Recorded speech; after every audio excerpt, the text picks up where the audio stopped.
Halo guys, welcome back to my channel para desainer dan freelancer. Ketemu lagi dengan aku Rio Purba. Terima kasih masih stay tune di video aku teman-teman.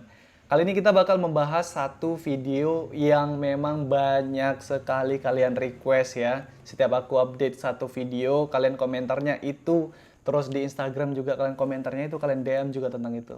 Yaitu tak lain dan tak bukan adalah bedah logo PT KAI. Kayaknya kalian gatal sekali ya ketika PT KAI ganti logo, terus banyak kali desainer-desainer logo itu yang gatal ya, pengen ngata-ngatain, bukan pengen ngata-ngatain, pengen ngomentarin logo baru dari PT KAI, tapi nggak berani ngucapinnya langsung ke PT KAI atau berani sih, tapi nggak ada medianya, nggak ada wadahnya untuk menyampaikan aspirasi tersebut ya. Jadi Rio Purba akhirnya didorong-dorong ya, dijorok-jorokin supaya ngomentari logo baru PT KAI ini. Oke, aku mau kasih disclaimer dulu buat Bapak Ibu, siapa tahu ada yang dari direksi ataupun manajemen dari PT KAI-nya yang nonton video aku. Aku mau kasih disclaimer bahwa video ini dibuat hanya untuk edukasi. Buat kalau Bapak Ibu lihat di channel Rio Purba, itu ada beberapa video untuk komentarin dan juga membedah logo dari kementerian ataupun dari lembaga-lembaga negara. Itu tujuannya untuk sharing, untuk edukasi ya kepada teman-teman desainer ya. Jadi aku memberikan tanggapan dan teman-teman desainer grafis, desainer logo Indonesia itu memberikan tanggapan juga dari komentar. Akhirnya terjadi diskusi yang sehat yang membedah ataupun mendiskusikan tentang desain-desain logo ataupun tren-tren desain logo saat ini ya. Kenapa sih sebuah brand itu ganti logo? Kenapa PT KAI harus ganti logo? Kalau kita melihat, kayaknya nggak ada sesuatu yang urgent ya bagi PT KAI untuk mengganti logo. Kenapa sih PT KAI ganti logo? Kok tiba-tiba ganti logo sih? Nah, itu mungkin pandangan masyarakat awam. Iya sih, 75 tahun udah PT KAI, tapi kenapa kok harus ganti logo kalau udah 75 tahun? Kita buat aja logo anniversary 75, ya kita cantikin, ya udah logo anniversary aja. Tapi kenapa logo perusahaannya, logo brandnya ganti juga? Nah, mungkin ini pertanyaan kalian ya. Tapi supaya tahu, kita harus baca teman-teman. Jangan asal komentar aja ya. Ini memang kebiasaan netizen Indonesia kayak gini nih. Penyakit netizen Indonesia, di mana-mana ya komentar dulu nggak mau baca ya. Jadi komentar aja mulu ya. Nggak boleh kayak gitu teman-teman. Ya, jadi kita lanjut dulu ya. Kita baca dulu. Bentar. Aku kan netizen Indonesia juga. Wah, aku juga kayak gitu berarti. Aku harus bertobat nih, harus bertobat. Nah, jadi di sini aku udah mengutip satu artikel dari keretaapikita.com. Logo baru PT Kereta Api Indonesia Persero di ulang tahun PT KAI yang 75. Pergantian logo ini diterapkan menyeluruh lingkup perusahaan.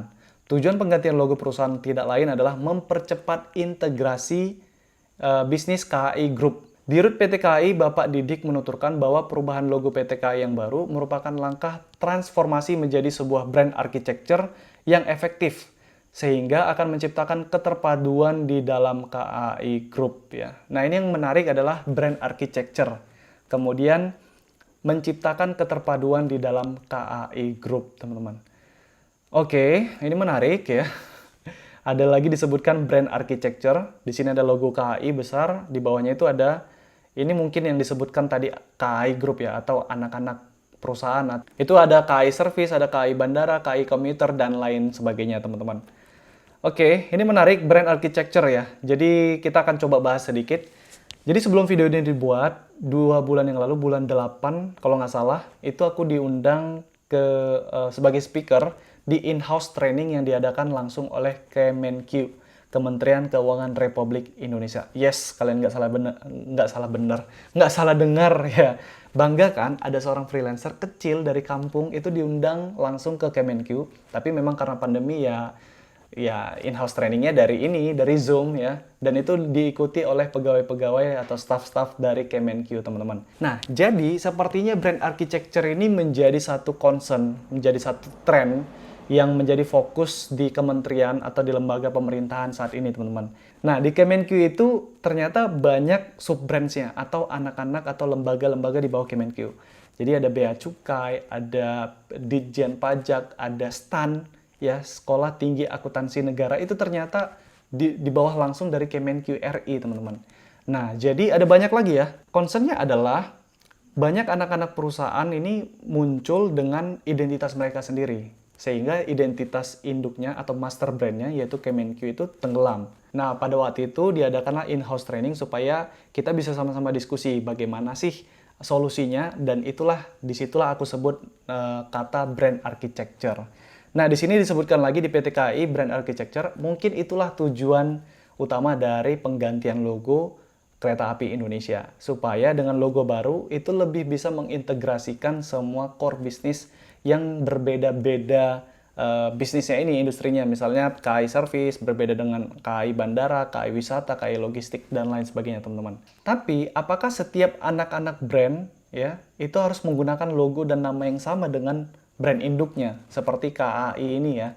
Ya, nggak juga. Nah, makanya itu kita coba bahas sekilas tentang brand architecture ya.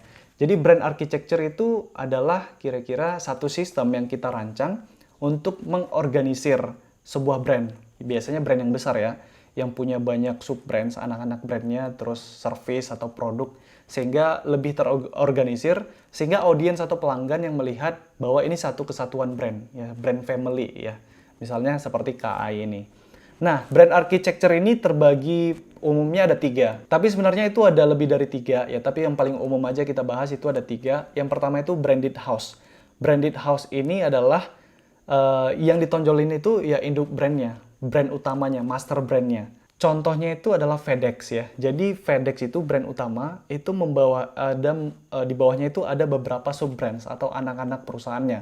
Itu kayak FedEx Office, FedEx Express, FedEx Ground, dan ada beberapa lagi. Semuanya menggunakan logo FedEx yang utama dan namanya juga menggunakan FedEx ya sebagai master brands-nya. Yang kedua ada The House of Brands ya. The House of Brands ini kalau diartikan secara hurufiah itu satu rumah, isinya itu ada beberapa brand yang berbeda, House of Brands ya.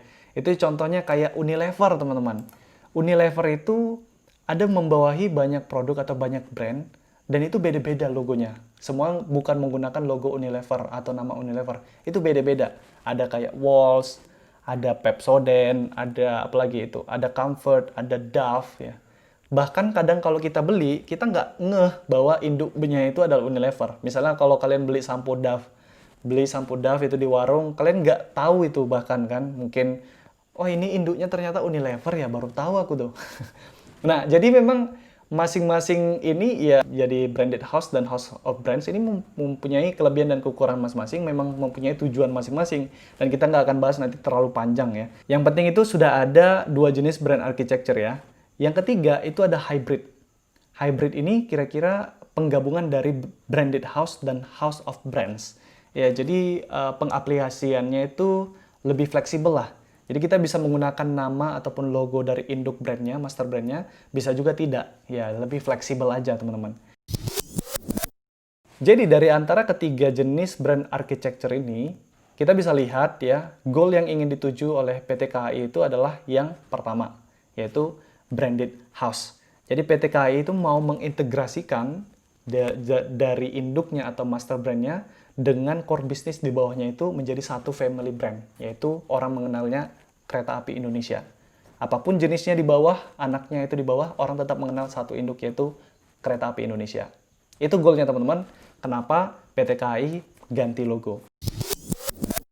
Nah, kita udah tahu tujuannya, ya. Kita udah tahu goalnya, goal yang ingin dicapai itu apa. Berarti keputusan ganti logo ini memang tepat. Kenapa tepat ya? Kalau yang lama itu kan logo PT KAI itu kan pictorial jenisnya. Pictorial ini adalah sebuah logo yang menggunakan simbol atau lambang. Sekarang logo PT KAI itu berbentuk wordmark. Wordmark itu logo tapi bentuknya tulisan. Jadi seandainya ikonnya digunakan terus di bawahnya itu ada teks ya, bandara. Jadi seakan-akan kalau kita lihat ikonnya ini punyanya si bandara, punya si teks ini. Jadi ini satu logo, bukan logo PT KAI lagi, logo bandara ini kelihatannya. Gitu juga kalau kita ganti jadi komuter, ini seakan-akan jadi logonya si komuter, bukan logo KAI lagi kan. Jadi agak aneh kalau misalnya digunakan seperti itu aplikasinya, teman-teman. Nah, jadi itu mungkin tujuan yang ingin dicapai oleh PT KAI sehingga digantilah jenis logonya menjadi wordmark. Jadi logo wordmark ini tidak lagi menjadi milik si anak perusahaannya, ya, tetapi justru anak perusahaannya lah yang mengikut si induknya, karena ini sudah tertera langsung KAI. Agak ribet jelasinnya ya, tapi kira-kira bisa dapat ya. Intinya itu supaya untuk mengintegrasikan antara brand utamanya yaitu master brandnya PT KAI dengan anak-anak atau core bisnis di bawahnya. Jadi sudah fix ya kenapa PT KAI ganti logo, tujuan yang ingin diraih itu apa, dan sekarang kita mau bahas tentang hal teknis desain logonya. Kita akan bedah pixel by pixel, enggak pixel by pixel juga sih. Kita akan bedah secara sekilas saja gimana eksekusi logo PT KAI yang sekarang. Ayo, ini yang kalian tunggu kan? Ayo kita langsung bedah. Nah, di layar teman-teman udah lihat ini adalah logo baru dari PT KAI Indonesia. Oke, secara sekilas memang ini logonya bagus, sangat bagus malahan ya, karena itu simple, readability-nya bagus, artinya mudah dibaca. Walaupun itu bukan syarat utama sebuah logo wordmark ya. Kenapa? Karena syarat utamanya itu lebih kepada unik ya, uniqueness. Kalau dia readability-nya bagus, mudah dibaca, tapi nggak unik atau terkesan generik ya sama aja. Ya, jadi syarat utamanya itu unik, berbeda dari yang kompetitor atau usaha sejenis atau logo-logo lainnya, dan itu sudah terpenuhi. Jadi logo ini sudah sangat bagus menurutku ya, sudah sangat bagus. Tapi ini kan berbeda perancang, artinya berbeda desainer, itu pasti berbeda juga tanggapannya atau berbeda juga eksekusinya pasti. Misalnya nih, PT KAI datang ke Rio Purba, terus aku desainin, mungkin hasilnya nggak seperti ini, gitu ya. Gitu juga kalau misalnya PT KAI datang ke desainer atau konsultan yang mendesain logo ini, gitu. Pasti hasilnya berbeda juga dari desain logo Rio Purba. Seperti itu, teman-teman. Nah, jadi sebelum kita lanjut, buat kawan-kawan yang baru di sini, ya aku mau kenalin diri bahwa aku adalah seorang desainer logo. Kerjaanku memang ngedesain logo, ngerancang logo, atau ngerancang identitas visual sebuah brand. Aku punya sebuah studio, desain studio, namanya Yellow Design Studio, dan memang Yellow Design Studio ini memang fokusnya di visual identitas visual sebuah brand juga. Ketika kita ngedesain sebuah logo bagi sebuah brand, kita ada kenapa menggunakan bentuk ini, kita ada filosofinya, teman-teman. Dan biasanya ketika kita propose konsep logo yang kepada si klien, itu kita propose ada beberapa ya. Jadi 3 misalnya kita propose ke klien, dan dari ketiga ini, konsep ini, klien akan pilih salah satu. Itulah desain logo finalnya terpilih. Dan aku percaya ketika konsultan ataupun tim yang diajak atau di-guide oleh PT KAI untuk mendesain logo KAI yang baru, itu pasti mempropose beberapa konsep logo. Kalau seandainya PT KAI datang ke Yellow Studio atau ke Rio Purba, pasti hasilnya akan beda. Nah, jadi nggak apa-apa. Maksudnya, kenapa aku sampaikan ini?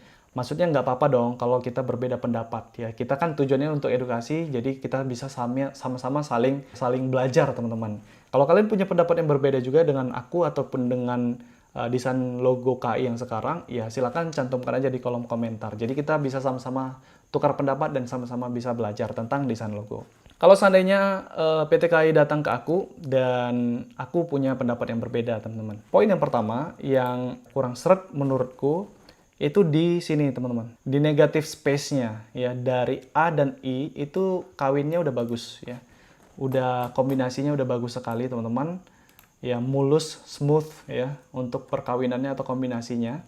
Tetapi tiba di huruf K itu seperti negative space-nya itu dipotong. Nah, di sini dipotong. Oke, jadi kesannya kayak kurang bagus menurut aku sih, teman-teman. Padahal di huruf I dan A, di huruf I-nya dia nyambung tuh ke sana ya, terus ya. Tapi di sini dia di-cut, dipotong. Nah, itu satu yang aku kurang seret ya. Sekali lagi ini berbeda pendapat nggak masalah ya. Ini bukan untuk menjatuhkan, tapi untuk kita diskusi ya, teknis. Nah, hal yang kedua mungkin kurang seret aku adalah di sini, teman-teman. Nah, kemiringan ya, kemiringan dari huruf tangan atau kaki dari huruf K dengan kemiringan huruf A-nya. Ya, jadi agak gimana ya. Jadi ini terlalu banyak space menurutku ya dibandingkan dengan yang ini gitu. Jadi agak kurang enak dilihat kalau menurut aku sih ya. Kalau menurut aku, sekali lagi ini berbeda, pasti tiap desainer pasti berbeda-beda. Tapi secara overall eksekusinya ini sekali lagi ini sudah sangat-sangat bagus, teman-teman. Aku ada buat beberapa opsi ya untuk proses ngedesainnya. Ngedesain beberapa opsi ini aku akan cantumkan di RLS ya. Mungkin publish minggu depan setelah video ini dipublish. Kalian tunggu aja ya, kalian tonton aja nanti. Tapi aku mau kasih tunjuk hasilnya. Ya, ada beberapa opsi. Opsi yang pertama nggak jauh berubah dengan logo yang ini, tetapi di sini aku Kalau di sini kan terkesan dipotong ya, kayak terputus ya gitu ya, negatif space dari huruf A-nya, rel kereta apinya. Jadi menurutku kenapa nggak dipotong dihabiskan aja, jadi huruf K-nya itu tampil kayak gitu, kayak gini ya. Jadi huruf kayak berlayer-layer gitu. Jadi huruf K-nya paling atas, A-nya di lapis kedua atau di layer kedua, dan I-nya di layer ketiga, saling menimpa. Mungkin ini bisa filosofinya ke arah sinergi ya, sinergitas ataupun kerjasama yang baik kayak gitu ya. Atau teman-teman bisa ya udah buat aja dia menyambung ya. Jadi kereta apinya itu nggak terputus sama sekali. Buat dia menyambung dari awal ke akhir seperti ini. Oke. Jadi itu opsi yang kedua sih teman-teman. Antara ini ataupun ini teman-teman. Ya gimana menurut pendapat kalian lah ya. Sekali lagi kalau berbeda desainer yang eksekusi pasti berbeda hasilnya. Selain ini aku ada membuat suatu yang full redesign. Ya ini adalah versi yang udah aku buat. Jadi huruf K, ada huruf A dan I. Oke. Kalian pasti udah langsung bisa ngeh ya, bisa tahu bahwa ini yang ada di sini adalah mencerminkan rel kereta api teman-teman. Jadi dari tujuan A ke titik B itu menandakan perjalanan dan arahnya juga ke atas, artinya ada keinginan untuk maju ke arah yang lebih baik ya teman-teman. Selain itu juga ini melambangkan gerbong kereta api yang dua ini. Jadi gerbong kereta api Indonesia KAI itu yang saling ini ada beriringan ya, yang besarnya sama, terus arahnya sama, gitu ya, kemiringannya juga sama. Itu menandakan apa ya, kerjasama, teamwork, terus sinergi ya. Itu ada visi misi KAI kalau nggak salah itu teman-teman, ada beberapa, ada akhlak ya, dan itu merupakan singkatan dari amanah, kompeten, harmonis, loyal, adaptif, dan kolaboratif. Nah mungkin ini filosofinya bisa ke arah kolaboratif, kemudian harmonisasi ya. Di sini juga kemiringan huruf K dan huruf A-nya aku buat sama teman-teman supaya kesannya itu harmonis ya, harmonis atau sinergi kayak gitu. Nah, kalau seandainya ini terkesan sedikit fun karena bentuk huruf A-nya yang menyerupai rel kereta api, nggak apa-apa. Itu aku ada buat yang versi solidnya seperti ini, teman-teman. Ya, jadi ini sama sih filosofinya atau konsepnya. Kenapa aku buat dia miringnya sama dengan huruf K, yaitu ada sinergi atau keharmonisan. Ini juga melambangkan gerbong kereta api yang beriringan, yang harmonis ya gitu, kayak gitu. Dan orange ini aku buat solid ya, supaya ya sama aja sih, supaya kesannya nggak terlalu fun ya. Ya biasa aja, yang profesional kesannya. Dan ini tetap melambangkan tujuan titik satu ke titik selanjutnya kayak gitu teman-teman. Dan arahnya tetap ke atas untuk melambangkan kemauan untuk maju ke arah yang lebih baik. Kawan-kawan, ini sekali lagi buat Bapak Ibu dari manajemen atau direksi KAI yang menonton ya. Ya, ini tidak ada untuk mempengaruhi apapun. Ini sekali lagi aku buatkan video ini untuk teman-temanku desainer supaya sama-sama bisa saling diskusi dan saling mengedukasi. Tapi aku simpulkan bahwa logo KAI yang sekarang sudah tepat untuk diganti, oke? Walaupun kesannya kalau kita nggak baca, ya kok mendadak, ini ada apa sih, kenapa ganti logo? Ya, jadi karena kita sudah baca tadi, ada goal yang ingin dituju, bahwa sudah tepat PT KAI itu mengganti logo, dan logo yang dipilih jenis logonya adalah wordmark, itu sudah tepat. Baik teman-teman, terima kasih udah menonton video ini. Kalian udah puas karena aku bedah logo PT KAI. Bukan hanya dibedah, kita juga bahasnya juga agak ngelantur nih ke brand architecture, karena memang ada tertulis tadi ya di artikelnya keretaapikita.com.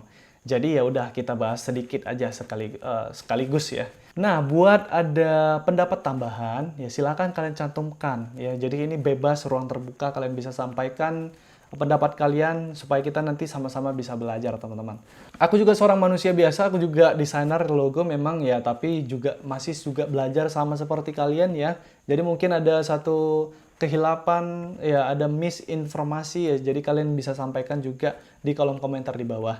Kemudian jangan sampai views kali ini cuman 120 views ya. Jangan sampai, karena ini topiknya kalian yang minta ya kawan-kawan. Jadi jangan sampai sedikit viewsnya. Jadi share ya video ini ke teman-teman desainer kalian, terus share ke grup-grup desain kalian. Dan juga kalian udah mensupport channel Rio Purba untuk terus membuat konten-konten edukatif tentang desain grafis. Jangan lupa juga tonton video RLS redesign logo PT KAI, nanti aku publish minggu depan, ditungguin ya, jangan sampai nggak nonton.